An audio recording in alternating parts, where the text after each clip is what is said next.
Thank you, Mr. President. I thank the senator from Massachusetts for explaining to the public and to this body what we all are becoming increasingly aware of, which is that the technology is there. This is not any longer pie in the sky. This is not hopeful ecological utopia thinking. This is real stuff. These are real jobs. They're getting financed by banks and financial institutions.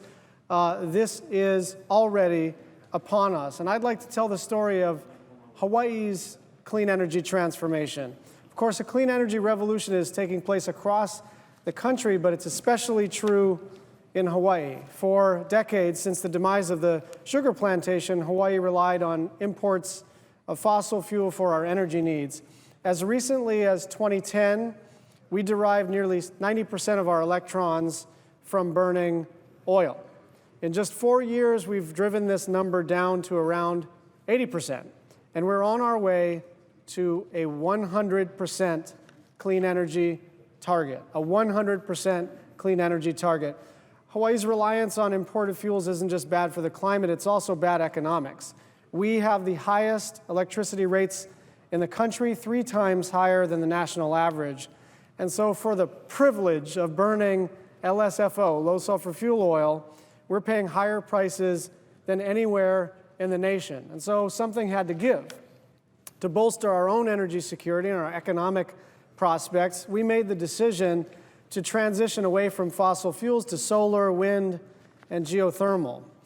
Clean energy is Hawaii's future, but it's important to point out that in the beginning we had naysayers on the left, the right, and the center, much like the current debate in the Congress. There are those that think that what we do in the Clean Power Plan or with a carbon fee will not be nearly enough, and there are those who think that we're doing too much and too fast. And I remember exactly this conversation in Hawaii in 2001. In 2001, we started small and passed a voluntary renewable portfolio goal that encouraged utilities, didn't mandate, encouraged utilities to generate 9% of their electricity from clean energy by the year 2010. The target was frankly unambitious, it was voluntary, and it was unenforceable. But it was important because it was a start. For some it was too little, for others it was too radical, but it was a start. So we kept pushing. In 2004, we replaced the original goal with a requirement of 20% clean energy by 2020. 2 years later, we added incentives for compliance and established penalties for non-compliance.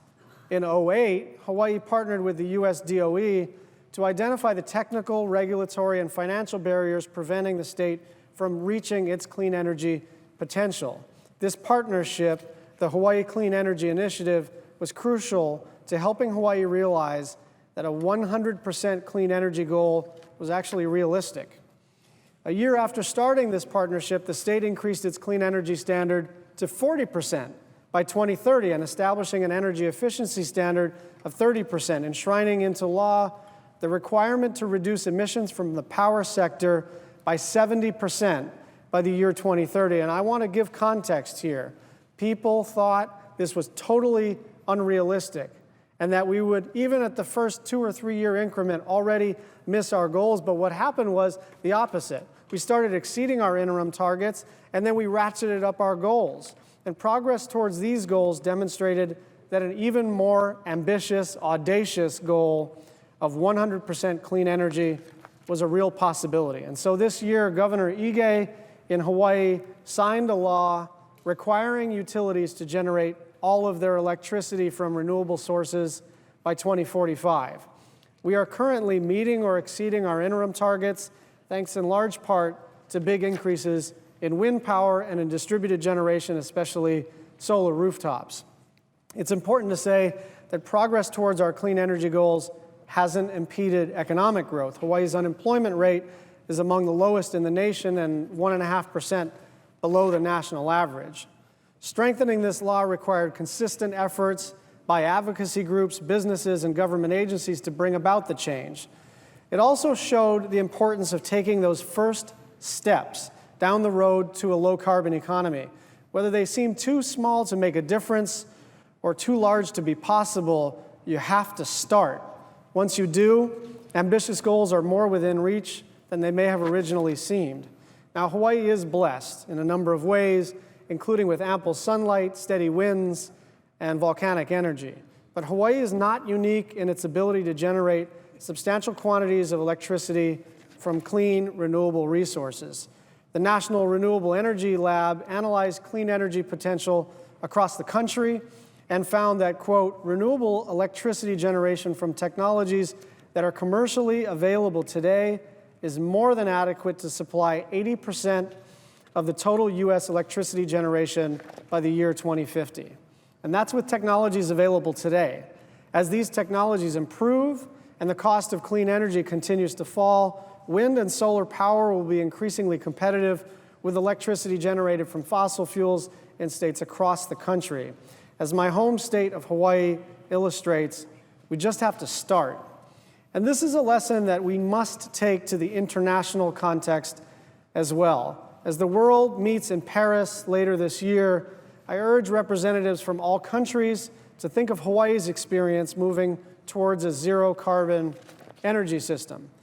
The climate negotiations in Paris are shaping up to be at least a moderate success. But whatever agreement emerges from Paris will likely be a political Rorschach test, which is to say some will say that we're promising too much, others will say that we should be offering more, and whatever your predisposition about climate, Paris will prove it to the world. But what truly matters is not exactly what the particulars of each agreement in Paris are, but what happens next. It's doing the work. It's power purchase agreements. It's public policy. It's tax incentives. It's permits. It's public utilities commissions. It's actually getting the work done across the country and across the planet. When something as consequential as climate change is on the table, it's going to require global capital, technological breakthroughs, and political will. And that political will only occur if people understand that, yes, this is a problem, it is real, yes, it is urgent, and yes, it is caused by humans, but most importantly, we can, in fact, fix it. Mr. President, I yield the floor.